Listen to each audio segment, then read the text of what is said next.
Set in Middle-earth's Second Age, Amazon's new $1 billion series delves deep into Tolkien's mythical world. Welcome back to Middle-earth, and by that, I mean thousands of years back. It is the Second Age of J.R.R. Tolkien's mythical land, while The Hobbit and The Lord of the Rings were set in the Third Age, and Frodo Baggins is but a glint in his distant ancestor's eye. In fact, hobbits are here still a tribe of nomadic creatures called Harfoots. Luckily, elves being immortal means there are at least some familiar names from past films, though they have different faces.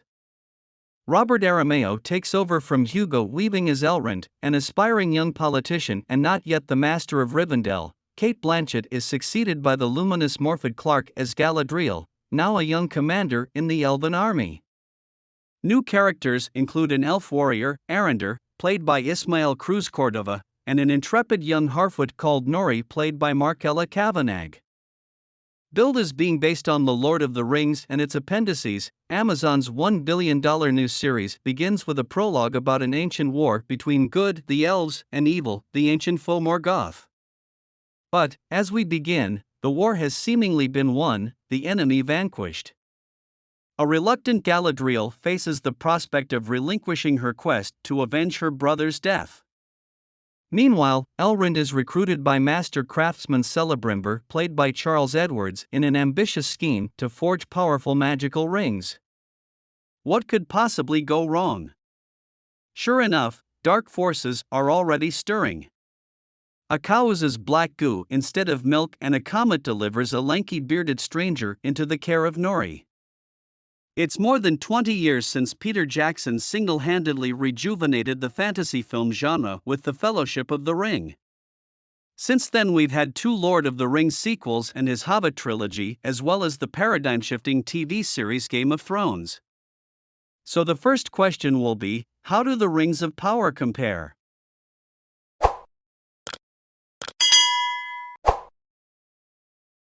It's immediately evident that showrunners J.D. Payne and Patrick McKay's Middle-earth is far more inclusive than Jackson's, with a diverse cast across the species of humans, dwarves, elves, and halflings, and a more active role played by women than simply waiting to get married to Viggo Mortensen. Galadriel here climbs frozen waterfalls and battles snow trolls and sea monsters, while Nori takes on the Frodo role of the halfling with an eye for adventure. But in almost every other way the first 2 episodes feel like old hat. The Harfoots' broad comedy is family-friendly but unfunny.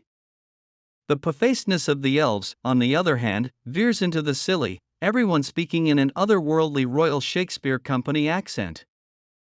The visuals are pity it's not on at the cinema dazzling.